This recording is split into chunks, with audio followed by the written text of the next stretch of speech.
Avec moi, pour commenter ce qui agite la tech, un binôme que vous connaissez désormais très bien, le disrupteur Alain Staron, fondateur d'Amborella, et le testeur Romain Heuillard, journaliste et consultant indépendant en nouvelles technologies.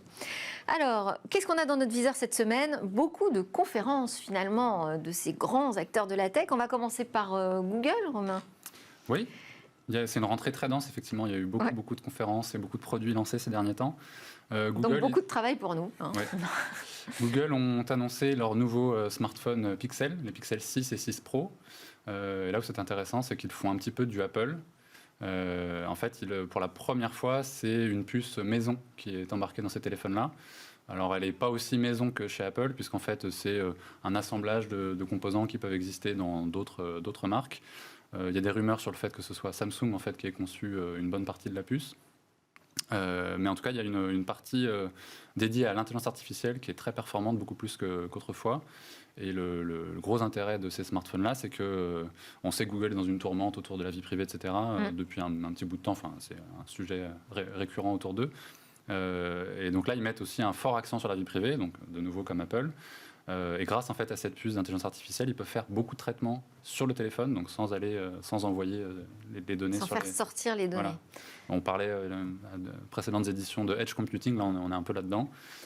Et donc ils font reconnaissance vocale sur le téléphone, on peut faire de la traduction en temps réel sur le téléphone.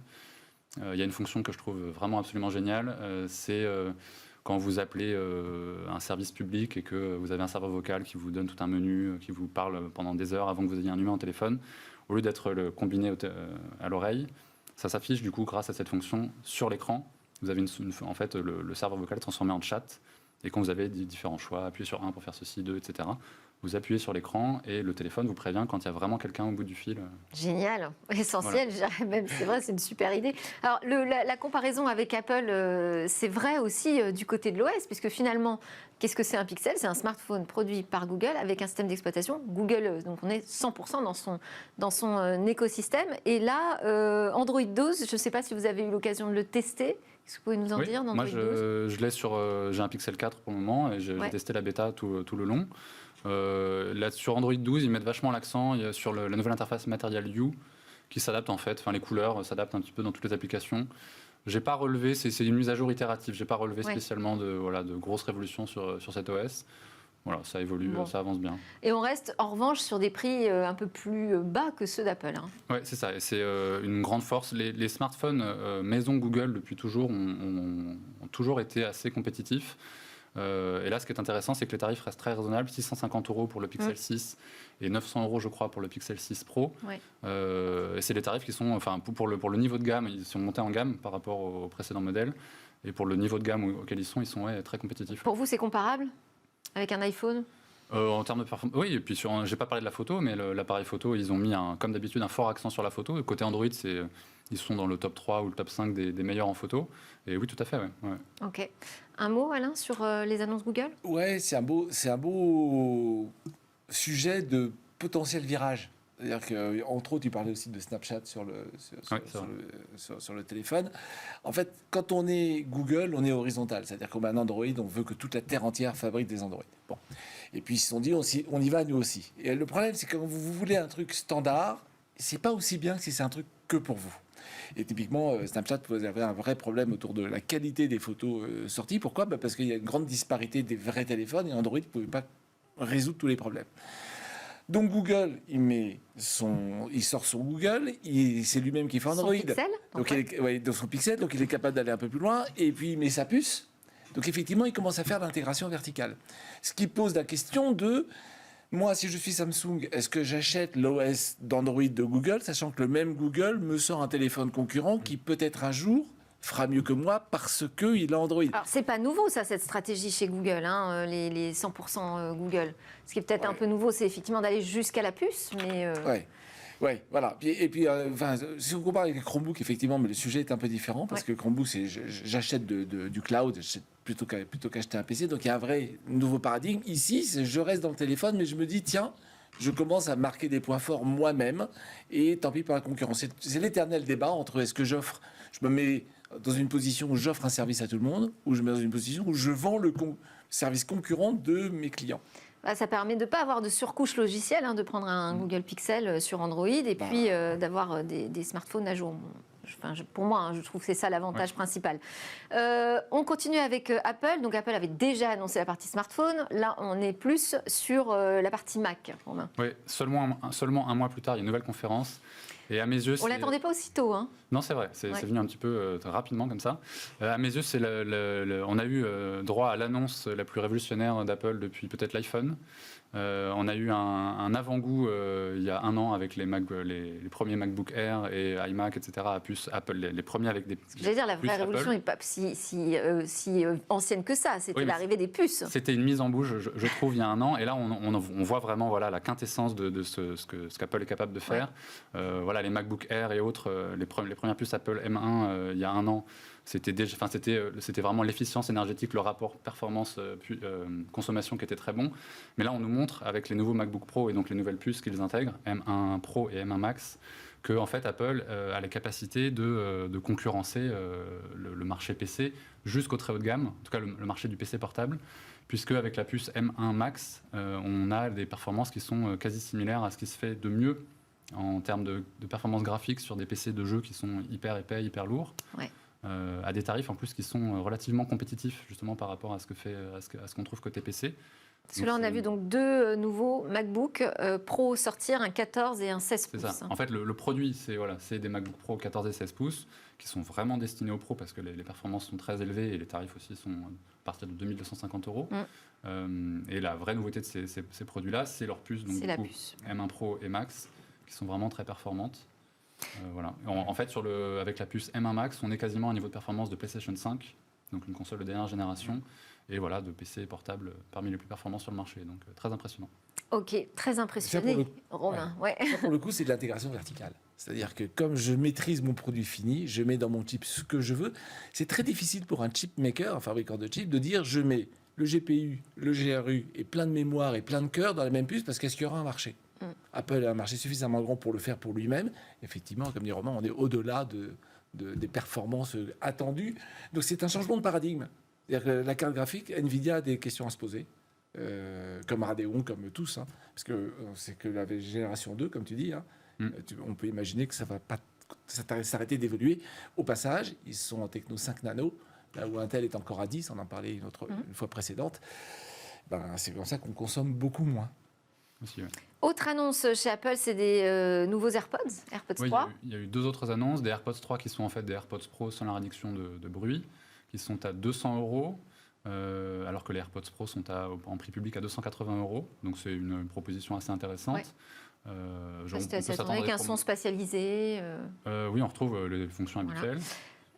Plus d'autonomie. Qu'est-ce qu'on peut dire? macOS aussi, il y a la disponibilité du nouvel OS pour les Mac Monterey, qui sort le 25 octobre. Et on a eu une petite annonce côté musique. Alors moi, c'est ça que j'ai trouvé le plus intéressant.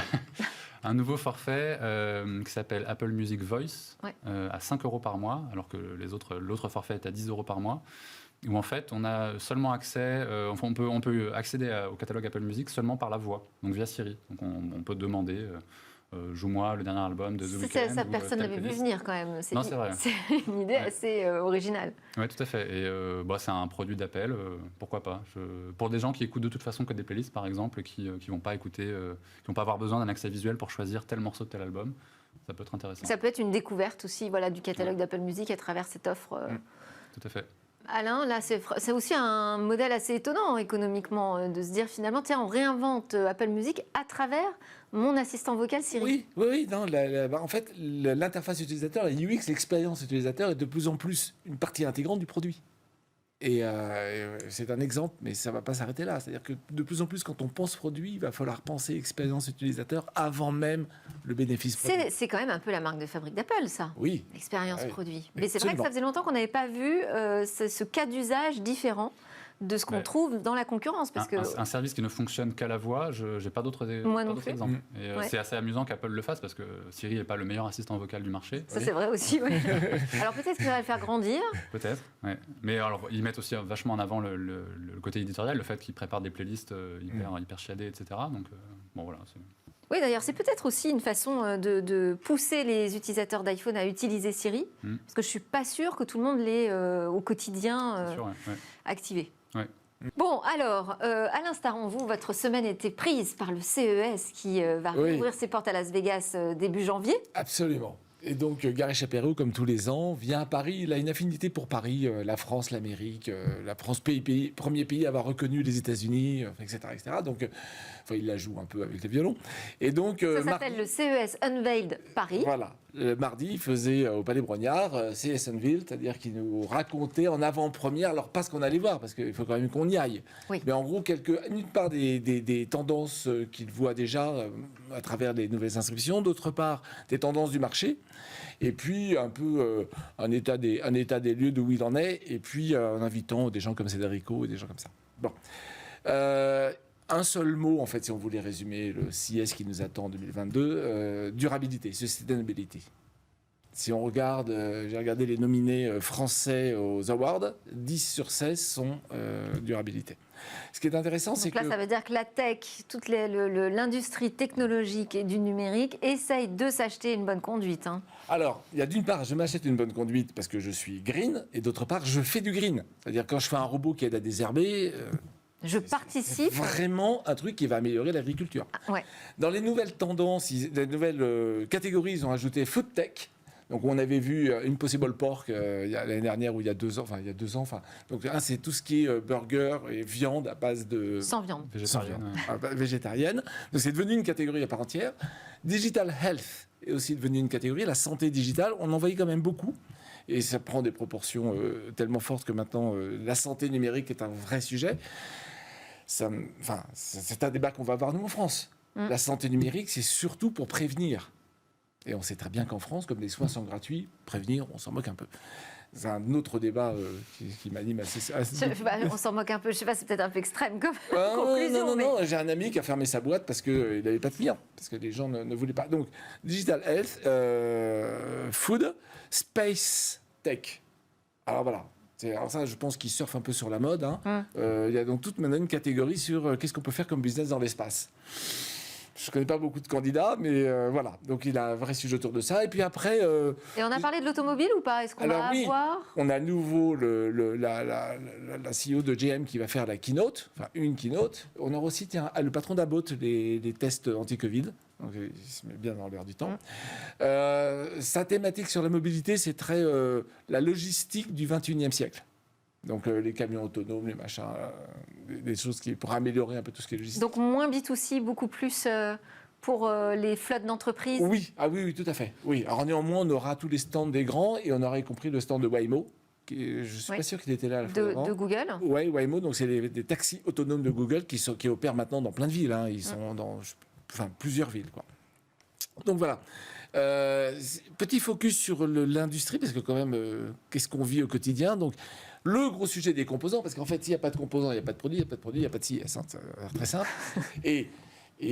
Alors voilà, la situation, l'avis des experts du secteur, c'est on va encore souffrir pendant 2 ans, jusqu'à fin 2023. Ce qui pose un vrai problème de pérennité pour des startups, voilà, sachant que ça touche les coûts des composants, la livraison, donc les coûts de livraison sont exponentiels, et donc ça pose un vrai problème sur l'avenir des startups. Et dans le même temps, il a eu 1800 demandes de candidats pour avoir gagné un prix d'innovation. 1800, c'est le record absolu, jamais eu ça. Il a un record absolu du nombre de pays qui seront présentés, donc tout va plutôt bien. Et les Français, on a des infos là-dessus, sur la délégation française? Les Français, en 2019, on était la numéro 1 en nombre de délégations. En 2020, on était les numéro 1 en nombre d'awards. En 2022, on va voir. Mais il y a beaucoup de choses. Alors, ils nous caressent dans le sens du poil. Et là, à l'Unveil Paris, vous avez vu les startups françaises qui se préparent? Oui, quelques startups. C'est des tout petits stands. Plutôt sur quoi? Il y avait pas de grande thématique qui ressort en France. Ça fait un peu fourre-tout. Ouais. Ça fait un peu fourre-tout. Donc après, il faut y aller. On n'arrive pas à sortir de ça. Hein. Enfin, c'est un peu moi l'effet que ça me fait à chaque fois que je vais au village French Tech. Il y a de tout. On ne sait pas trop. Là où on est fort et là où on est moins fort, non, on ne sait pas. Ça part un peu dans tous les sens. En des années, c'était des objets connectés qu'on a vus au CES et qu'on n'a jamais revus après, parce que finalement, il n'y a pas un intérêt. Pourtant, l'écosystème français est quand même passé à un stade beaucoup plus mature. Donc, on a des choses à dire et à montrer. Oui, après, c'est le coup d'après, c'est l'étape d'après, comme on est licorne, etc. etc.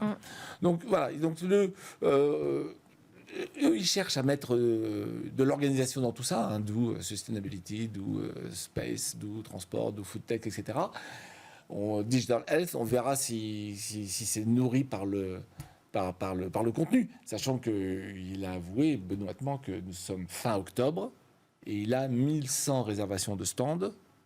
Le dernier CIS physique, il y avait 4500 exposants. Donc il est à un Donc quart il y a une petite de son inquiétude objectif. aussi, encore Covid. Bon, il le dit. Ah oui, il y a une vraie inquiétude Covid. Lui, il le dit, le CIS 2022 sera plus petit et il y aura moins de visiteurs. Bon, en même temps, mieux. ce sera mieux pour la planète. Et pour les gens qui s'y rendent. Alors j'ai vu que pour les gens qui s'y rendent, on espère qu'on en fera partie. Pourquoi ? Pour y assister, d'ailleurs, il faut avoir une preuve de vaccination, hein, j'ai vu. Et alors ma question, c'est quel vaccin ? Ouais. Est-ce qu'il faut du Pfizer ? Est-ce qu'AstraZeneca, qui n'est pas américain, Notre petit sera toléré ? passeport européen suffira pas. Est-ce qu'il faut 2 vaccinations ou 3 ou 4 ? Parce que les Américains sont déjà dans la 3e. Bref, on a encore quelques questions à se poser. Allez, on reste de l'autre côté de l'Atlantique, mais qui vient nous voir chez nous. Alors, c'est Facebook qui annonce 10 000 emplois en Europe à venir pour donner vie au métavers, c'est-à-dire un nouveau monde 100% virtuel. C'est Laurent Soli qui est venu défendre, le PDG de Facebook en France, qui est venu défendre ce projet. Alors, il parle de la création aussi d'un fonds d'investissement de 50 millions de dollars pour travailler à toutes les questions exceptionnelles sur ce que cela va avoir comme impact et imposer dans la vie sociale. Et j'ai envie de dire, et sur l'impact pour la vie privée, puisque si on substitue toute notre vie physique dans le virtuel, on n'a pas fini d'en parler des challenges pour Facebook quant à la protection de notre vie privée, la protection de la société, le bien-être de chacun. Alors, bon, 2 sujets. 10 000 emplois en Europe. Sur 5 ans. Sur 5 ans. Est-ce que vous savez combien on forme d'ingénieurs en France chaque année ? J'espère un peu plus. 37 000. Ouais. Ça veut dire qu'un quart d'une cohorte d'ingénieurs irait chez Facebook. Alors, c'est sur 5 ans, c'est toute l'Europe, c'est pas que la France, très bien. Mais ça donne l'enjeu, c'est-à-dire qu'après avoir capté l'économie grand public, parce que en IA, c'est ce que disait Cédrico, l'intelligence artificielle grand public, on a un problème en Europe, c'est qu'on parle trop de langues. Donc on ne sait pas entraîner les modèles, c'est aussi simple que ça. Donc ils sont allés beaucoup plus vite que nous. Donc ils ont capté l'attention, l'audience, donc du coup l'économie. Là, c'est les talents, là.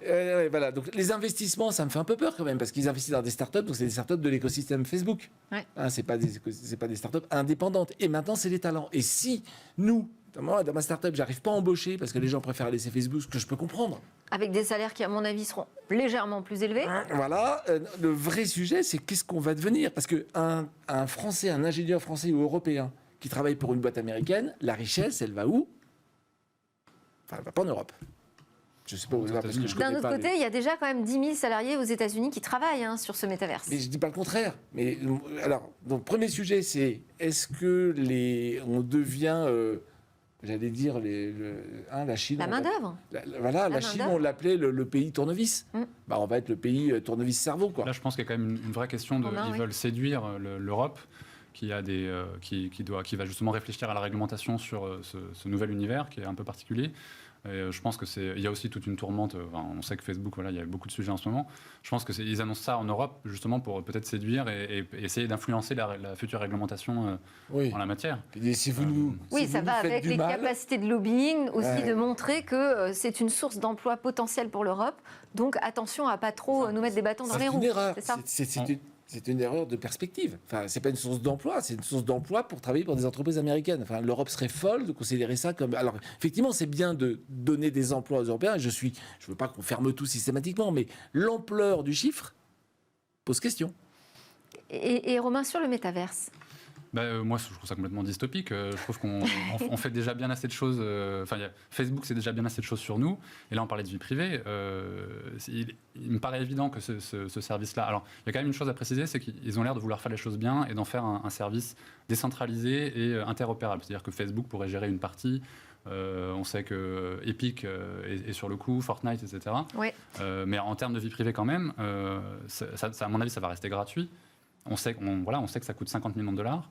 Donc il va falloir le rentabiliser, ce service. Et donc l'idée, c'est qu'on ait des avatars qui vivent dans cet univers Et donc, ils vont absolument tout savoir. Il reste plus rien de privé, du coup. Alors, quand même, Facebook, dans son communiqué, a dit « Aucune entreprise ne possédera et n'exploitera le métaverse ». À elle seule, oui. C'est ça l'idée. C'est ça. Mais on ne sait pas encore à quelle strate veut se mettre Facebook. Facebook sera certainement au moins un point d'entrée, donc un point de passage. Et alors, capable d'emmagasiner énormément d'informations pour la Facebook, publicité. y croit tellement, c'est tellement important pour eux qu'ils seraient même prêts à changer de nom d'après des informations de The Verge. Merci beaucoup Alain Staron et Romain Heuillard pour vos commentaires sur l'actualité d'eau dans la tech. Juste après